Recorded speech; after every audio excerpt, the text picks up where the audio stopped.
It's been a couple of weeks since we've had a chance to talk about the Earlham golf teams. We'll do that in just a moment as we continue right here on Inside Earlham Golf on Radio Troy Digital Sports.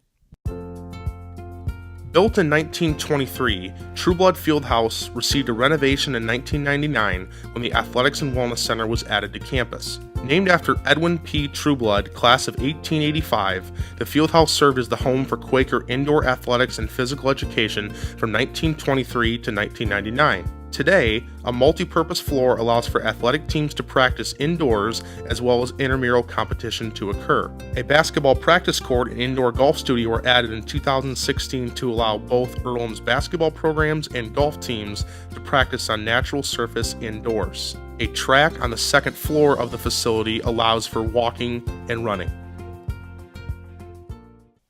It's always good to talk some golf. Cold season's coming up pretty soon, so anytime Absolutely. I mention golf, that means we're still a little bit warm. So, Yep. Coach, welcome to the program once again. Thanks, Troy. Give us an update. It's been a couple of weeks since we've had a chance to talk. Tell us a little bit about how things are going right now. Yeah, things are progressing awfully well. We had our first tournament for the women's a couple weeks ago at the Anderson Invitational. Very pleased with how we finished. Had a top 5, top 10, top 15 finish. Good. So for 3 freshmen, there's always that learning curve that happens. So it's kind of nice to get that first tournament underway. And then for the women's, this past weekend we were at the Rose Holman Invitational. Long weekend. A lot of play at Holman Links there.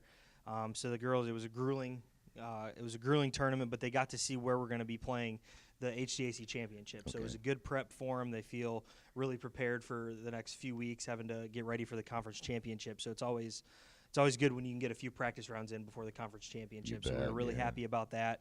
Happy with the way we played. I don't necessarily know if they're pleased with the way they scored, but I saw a lot of good things out there to build on for the coming weeks, which we always build for the championship. So that's it was a good weekend. It was a good overall weekend. And then for the men's had a tournament a couple weekends ago, Battle of the Brook, where they played up at Ohio Wesleyan. Okay. And that was a good tournament. That was actually this past weekend. Good tournament, good camaraderie. It was a good event overall. Scoring wise, again with your freshmen, it's kind of tough to tell where they're going to be at. But I'm more pleased in the fact that most of our guys the second day had improved on what they shot the first day, and then the week before that they played at Franklin's Invitational, the Dick Park Memorial Invitational at the Fort, and that was their first tournament. I know the guys weren't pleased with how they shot. I was pleased because they got their first tournament under their belt. I chalked that weekend up to nerves, having 5 freshmen play it. No matter how good the freshmen are, there's always going to be those first round jitters. So I think they learned a lot, and I think it was a good learning tool for us to move forward with. Pretty tough courses too, aren't they? I mean, you're not playing on anything easy right now. No, absolutely no. Anderson for the women, Anderson and Holman Links are 2 conference courses, so we'll see those every single year. All of the courses have their challenging holes, they have their scoring holes, so it's nothing right now is like what these what our student athletes saw in high school. It's a big step up. Same thing for the guys. You get your distance change.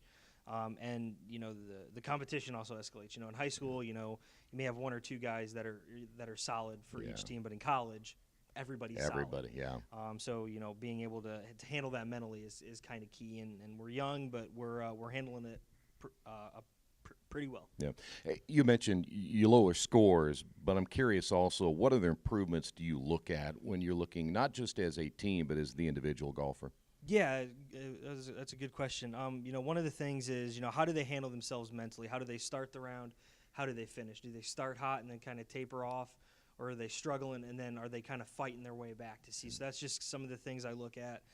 Overall swing fundamentals, how does their swing hold up over 18-hole rounds?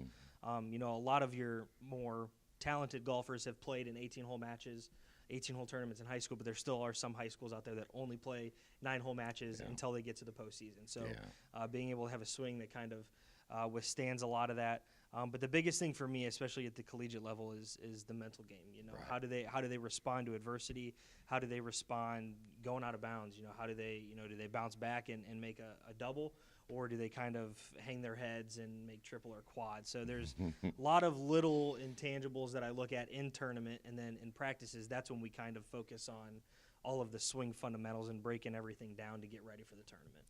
Mine would be certainly a quad. I think you wouldn't want to know what I would look like there.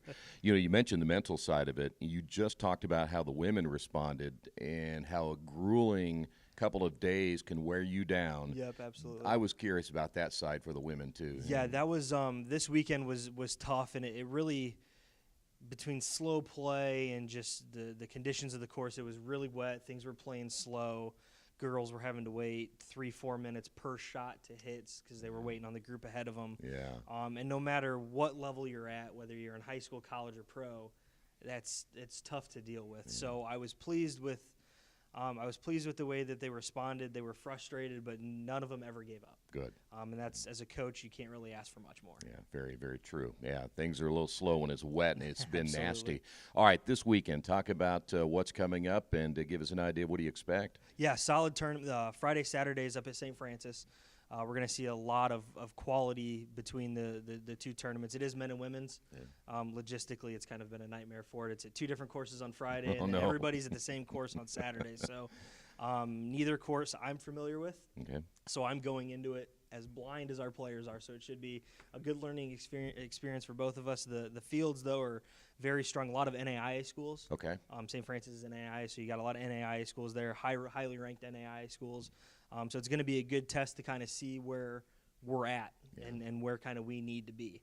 And then on Sunday, this one's kind of close to my heart a little bit. It's a Defiance Invitational. That's where I played, and that's where I got my coaching start. So hoping to go back there and to have our guys have a good showing. There's always that sense of wanting to go back and kind of, compete with your alma mater a little bit. So I'm really anxious for this one. It's going to be bittersweet a little bit. Yeah. Coaching against some of the guys that I recruited and everything, but I'm really happy with where we're at and looking forward to seeing what we all can do this weekend.